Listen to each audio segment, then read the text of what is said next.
Hello everyone, I am Sampada Agarkar, Assistant Professor, Degree College of Physical Education, HVPM, Amravati. Today we are going to learn the grammar topic clauses. So first we have to understand the meaning of clause. Clause, and to understand the meaning of clause, we need to understand the subject and a finite verb.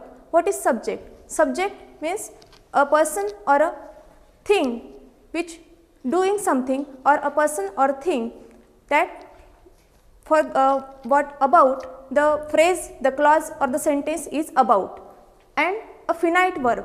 Finite verb means a verb that is having a subject and a expresses tense, that is finite verb. So clause made up of these two things, a subject and a finite verb.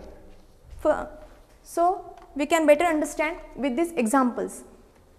The first example, she will live. In this example we can see she is the subject and will live is the finite verb. In the next sentence, Roshni left on time. Roshni is a subject and left is a finite verb. So it is a clause. Live on time, though the subject is not given, it is you. So you live on time. That means a subject and a finite verb. So basically clause is a group of words having a subject and a finite verb that appears as a part of a sentence.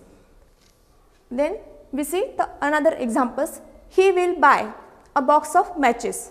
As we said that it is a part of a sentence. So in this sentence we can see the underlined part, he will buy. Here is a subject and a finite verb, will buy. A finite verb expresses the tense. In the next sentence, walking down the road, I met Sukhbir. So in this sentence, the underlined part, I met Sukhbir, that is the clause in this sentence. Inspired by Kalpana Chawla, young girls are opting for aerospace engineering. So in this sentence also, the underlined part is a clause because it is having a subject and a finite verb. Next, so this is the concept of clause. Then there are two types of clause. The first one is main clause and the subordinate clause. Main clause, it also known as an independent clause because it can work independently and it has its own meaning. If we separate from that part from the sentence, then also it is a meaningful phrase or a sentence. So we can see some examples. The first, I left on time but missed my bus. In this sentence there are two parts which is underlined. I left on time, this is also a clause because having a subject and a finite verb, and the second part, missed my bus. There also the I is implied, that I is subject, I left on time and I missed my bus. Both are the clauses. In the second sentence, when I come back, she met me at the station. The underlined part, she met me at the station, is a main clause because when I came back, the remaining sentence is it's not fulfilling the requirement of a main clause, means it is somehow incomplete sentence, it not giving the full meaning. But she met me at the station, it is a meaningful sentence. So the meaningful part of this sentence, it is a main clause. He digested the raw apple. The whole sentence is a meaningful and it is a main clause because it is having a subject and a finite verb. So we can say the the sentence of a main clause is a simple sentence, means all simple sentences are the main clause.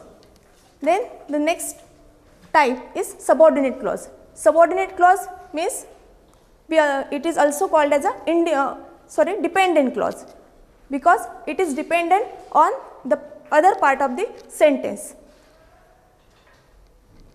The earlier slide. We can understand it by these examples. She is from Delhi, which is the capital of India.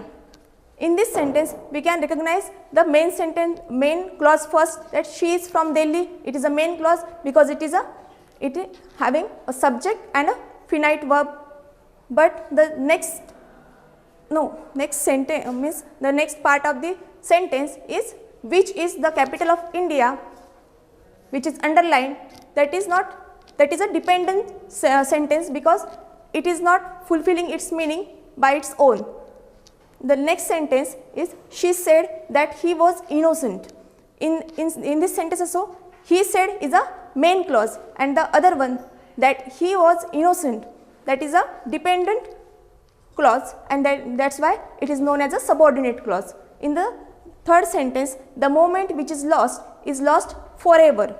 In this sentence, we can see the moment is the subject of this sentence and is lost forever. The moment is lost forever is the main clause, and which is lost, that is a subordinate clause. Next. So, we can recognize now the main clause. There are three kinds of subordinate clause: adjective clause, adverb clause and noun clause. First of all, we will see the adjective clause. An adjective clause is a dependent clause that functions as an adjective within a larger sentence. So, we know adjective expresses the meaning of the noun and pronoun and adjective clause usually begin with a relative pronoun who, whom, what, whose, which, that, etc. and a relative adverb also, like where, when, why and how. So, we can recognize with this the adjective clause easily. Like in this example, he lives with his friend Suresh, who is a baker. So, we can easily recognize by the conjunction who is a baker. It is said for the noun or pronoun, and in addition he is saying who is baker. So, we can easily understand that the main clause is first part of the sentence is main clause and the subordinate clause, because all these clauses are subordinate clause, which is dependent clauses. So, adjective clause we can recognize with this who is a baker. Then in the next, Sheila met a girl yesterday with yellow hair. So, it is about the noun or pronoun, and it is saying that hairs are yellow, but the main clause is Sheila met a girl yesterday and the remaining part is subordinate part. So, it is a adjective clause. The reason why he was dismissed is not known. The same, the reason is the subject and is not known is a finite verb. So, that is a main part of this sentence, that is we can recognize as a main clause, and the remaining part of that sentence why he was dismissed is a adjective clause. Next is a adverb clause. So, adverb clause is a dependent clause that functions as an adverb. As adverb modifies some verb, adjective or adverb in the main clause, here also it modifies the verb or the adverb or the adjective given in the sentence. For example, he arrived after the train left. So, here we can see he arrived is a main clause after the train left. The underlined part is given the information about the verb arrived. So, it is a adverb clause. Then second, put the remote where I can find it. In this we can see that you put the remote, it is a main clause, and where I can find it means it is saying particular place and about the remote. So, it is a adverb clause. He screamed as if he has been a ghost. In this sentence, the underlined part is a adverb clause. He screamed, and it is saying about the scream verb. So, as if he has been a ghost. There are many kinds of adverb clause, and these all sentences are given from the some or other adverb clause. I will define that later. First, she whispered so that no one would hear her. So, here the whispered, the verb is modified as a adverb clause, so that no one would hear her. So, underlined part is a adverb clause. She will win because she is popular. So, some kind of reason is given about the verb win. So, because she is popular, the underlined part is a adverb clause. Then I shall forgive him if he apologizes to me. Here some kind of condition is given about the verb I shall forgive him, but when? If he apologizes me. So, after recognizing the main clause, the remaining part is the some kind of subordinate clause, and here it is a adverb clause. He was so weak that he could not sit up straight.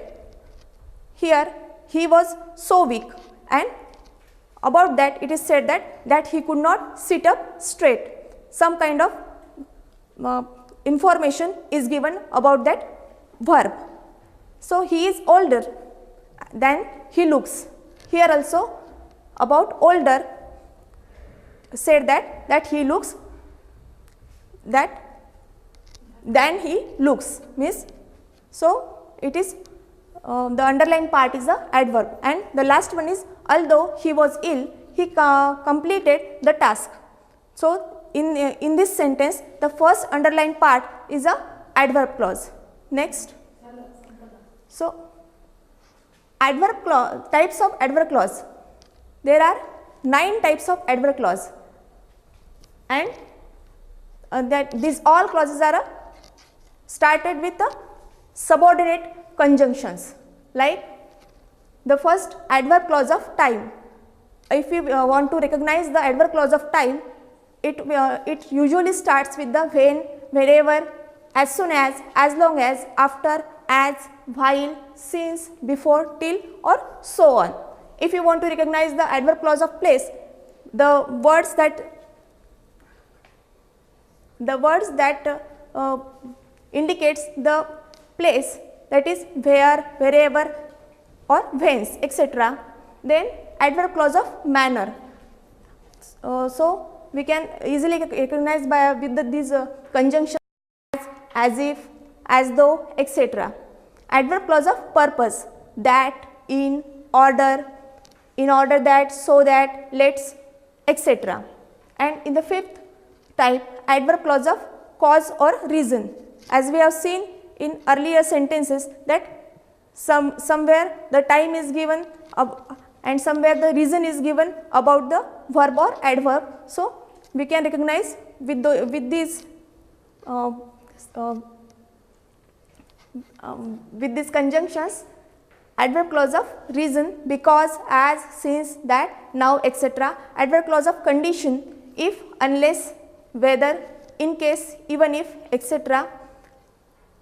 Adverb clause of result, so that, so, and so comes in the first and that comes at the last in the sentence, such as, such that, etc. Adverb clause of comparison shows by these than, as, or so on. And the last adverb clause of concession, though or although. These conjunctions shows that this is the particular adverb clause, and we can recognize them with very easily. Earlier slide, please. Earlier slide. So, we have seen these 9 examples from each and every adverb, the type of adverb clauses. As he arrived is a adverb clause of time. It is told about the time. So, put the remote where I can find it. In this sentence we can see it is a adverb clause of place. Like that we can recognize the other clauses. Next. Then third is noun clause. It is also a subordinate clause. It is a third type of subordinate clause. Noun clause is also a dependent clause, as every subordinate clause is a dependent clause, and it is used as a subject or an object or a complement in a sentence just like a noun. with examples we can understand it. What she thinks matter to me. It acts like a noun. The underlined part we can see it is a noun clause. I know what she thinks. So, I know is the main clause and the remaining what she thinks. The other part is just like a noun. So, it is a noun clause. And then third, the student feels certain that they will get high grades. The underlined part is a noun clause. So, friends, we have studied today the clauses, the two main clauses, main clause and subordinate clause, and subordinate clause has three kinds: adjective clause, adverb clause and noun clause. So, thank you.